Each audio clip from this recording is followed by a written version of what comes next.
नमस्कार दोस्तों, स्वागत है आपका अपने YouTube चैनल स्टडी विद पीके पर। दोस्तों, आज मैं लेके आया हूँ टॉप 30 क्वेश्चंस जीके के जो पिछली प्रतियोगिता परीक्षाओं में बार बार पूछे जा चुके हैं।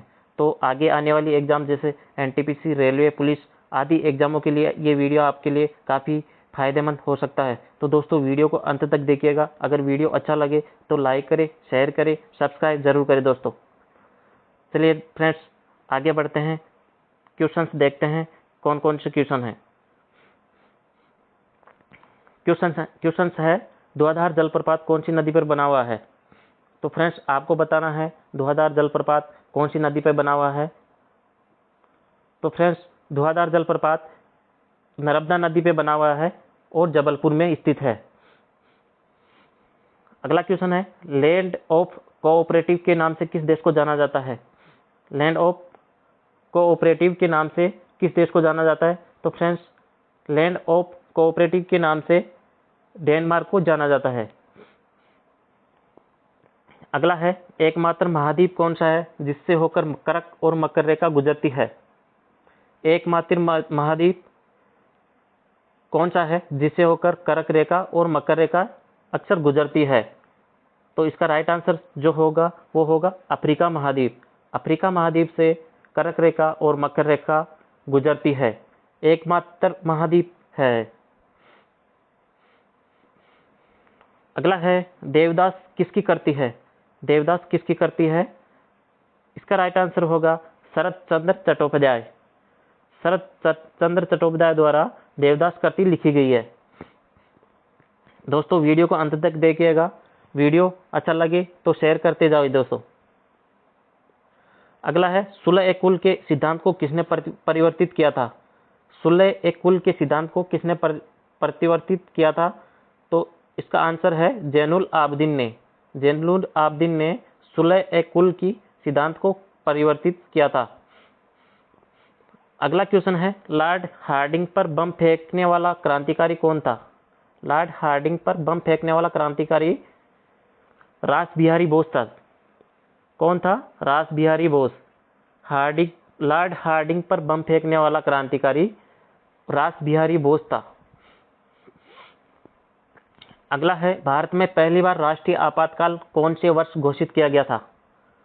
भारत में पहली बार राष्ट्रीय आपातकाल कौन से वर्ष घोषित किया गया था। तो फ्रेंड्स, सन 1982 ईस्वी में भारत में पहली बार राष्ट्रीय आपातकालीन की घोषणा हुई थी। अगला क्वेश्चन है स्वतंत्र भारत में राज्यसभा के प्रथम सभापति कौन थे। स्वतंत्र भारत में राज्यसभा के प्रथम सभापति डॉक्टर सर्वपल्ली राधाकृष्णन थे। कौन थे। डॉक्टर सर्वपल्ली राधाकृष्णन स्वतंत्र भारत में राज्यसभा के प्रथम सभापति थे। अगला क्वेश्चन है गोदावरी नदी कौन कौन से राज्य से होकर बहती है। गोदावरी नदी कौन कौन से राज्य से होकर बहती है। तो चलिए इसका राइट आंसर देखते हैं। ये फ्रेंड्स, महाराष्ट्र और कर्नाटक और आंध्र प्रदेश राज्य से गोदावरी नदी बहती रहती है।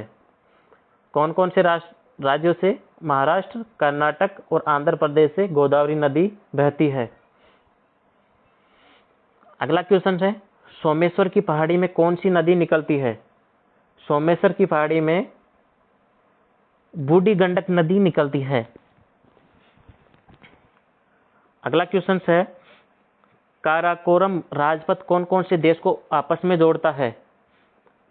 काराकोरम राजपथ कौन कौन से देश को आपस में जोड़ता है। तो फ्रेंड्स, पाकिस्तान और चीन को काराकोरम राजपथ आपस में जोड़ता है। पाकिस्तान और चीन को काराकोरम राजपथ आपस में जोड़ता है। अगला है लंदन शेयर बाजार के शेयर बाजार सूचकांक का नाम क्या है। लंदन शेयर बाजार सूचकांक का नाम फूटसी है। क्या है। फूटसी है। लंदन शेयर बाजार के शेयर बाजार सूचकांक का नाम फूटसी है। अगला है भारत का सबसे बड़ा नौसेना हवाई अड्डा सी वर्ल्ड कहाँ स्थित है। भारत का सबसे बड़ा नौसेना हवाई अड्डा जिसका नाम है सी वर्ल्ड। सबसे बड़ा नौसेना हवाई अड्डा सी वर्ल्ड कारवाड़ कर्नाटक में स्थित है। कहाँ है? कारवाड़ कर्नाटक में। सबसे बड़ा नौसेना हवाई अड्डा जिसका नाम है बर्ड सी वर्ड, कारवाड़ कर्नाटक में स्थित है। अगला है, भारत में उड्डयन का प्रारंभ कब हुआ था? भारत में उड्डयन का प्रारंभ कब हुआ था? तो फ्रेंड्स सन 1877 ईस्वी में भारत में नागरिक उड्डयन का प्रारंभ हुआ था। अगला क्वेश्चन है, दूरदर्शन डीडी डायरेक्ट प्लस की फ्री टू एयर डीटीएच सेवा कब प्रारंभ हुई थी?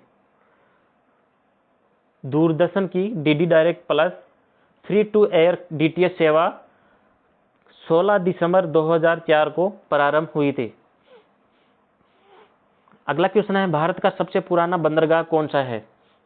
भारत का सबसे पुराना बंदरगाह है चेन्नई बंदरगाह है, जिसका प्राचीन नाम था दोस्तों मद्रास बंदरगाह था।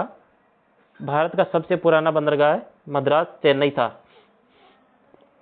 अगला क्वेश्चन है, एकमात्र नदी जो कच्छ के रण में जाकर गिरती है। एकमात्र ऐसी नदी है जो कच्छ के रण में जाकर गिरती है। तो फ्रेंड्स एकमात्र नदी जो कच्छ के रण में जाकर गिरती है वह नदी लूनी है।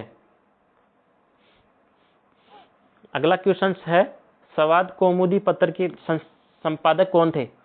संवाद कौमुदी पत्र के संपादक कौन थे? तो फ्रेंड्स राजा राम मोहन राय थे। राजा राम मोहन राय संवाद कौमुदी पत्र के संपादक थे। अगला है, महाभारत का फारसी में अनुवाद किसके काल में हुआ था? फ्रेंड्स बताइए, महाभारत का फारसी में अनुवाद किसके काल में हुआ था? अकबर के काल में। अकबर के काल में महाभारत का फारसी में अनुवाद किया गया था। नेक्स्ट क्वेश्चन है, भारत के परमाणु कार्यक्रम का पिता के नाम से किसको जाना जाता है? भारत के परमाणु कार्यक्रमों का पिता डॉक्टर होमी जहांगीर भाभा को कहते हैं। नेक्स्ट क्वेश्चन है, भारत में कागज का आगमन कौन सी सदी में हुआ था? भारत में कागज का आगमन कौन सी शताब्दी में हुआ था? तो फ्रेंड्स 13वीं शताब्दी में भारत में कागज का प्रारंभ हुआ था। भारत में कागज का आगमन 13वीं शताब्दी में हुआ था दोस्तों। अगला है, किसान दिवस किस तिथि को मनाया जाता है? किसान दिवस किस तिथि को मनाया जाता है? 23 दिसंबर को। किस तिथि को? 23 दिसंबर को किसान दिवस मनाया जाता है। अगला है, यूएनडीपी का पूरा नाम क्या है? तो फ्रेंड्स बताना है यूएनडीपी का पूरा नाम क्या है? तो फ्रेंड्स यूएनडीपी का पूरा नाम यूनाइटेड नेशंस डेवलपमेंट प्रोग्राम है। क्या है यूएनडीपी का नाम? यूनाइटेड नेशंस डेवलपमेंट प्रोग्राम है। अगला है, प्रथम रेल अधिनियम कब निर्मित हुआ था? प्रथम रेल अधिनियम कब निर्मित हुआ था? 1890 ईस्वी में। कब हुआ था? 1890 ईस्वी में प्रथम रेल अधिनियम निर्मित हुआ था। अगला है, मुगल गार्डन कौन से भवन में स्थित है? मुगल गार्डन कौन से भवन में स्थित है? आपको बताना है मुगल गार्डन कौन से भवन में स्थित है। तो फ्रेंड्स ये राष्ट्रपति भवन में स्थित है। राष्ट्रपति भवन में मुगल गार्डन स्थित है। जो राष्ट्रपति भवन कहाँ है दोस्तों? दिल्ली में है।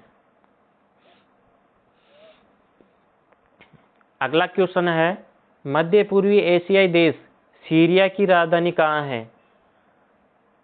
सीरिया की राजधानी कहाँ है? तो ये दमिश्क में है दोस्तों। कहाँ है? दमिश्क में। सीरिया की राजधानी दमिश्क है। अगला क्वेश्चन है, कर्नाटक संगीत का जनक किसे कहा जाता है? कर्नाटक संगीत का जनक किसे कहा जाता है? कर्नाटक संगीत का जनक संत पुरंदर दास को बोला जाता है। कर्नाटक संगीत का जनक संत पुरंदर दास को बोला जाता है। चलिए दोस्तों, आज के वीडियो में इतना ही। दोस्तों वीडियो का कैसा लगा आपको? अगर अच्छा लगे तो कमेंट करके मुझे ज़रूर बताइए दोस्तों। अगर वीडियो में कोई भी कमी है तो वो भी मुझे कमेंट करके आप बताइए, ताकि मैं नेक्स्ट वीडियो और भी अच्छा बना सकूं। तब तक के लिए दोस्तों, जय हिंद। मिलते हैं नेक्स्ट वीडियो में।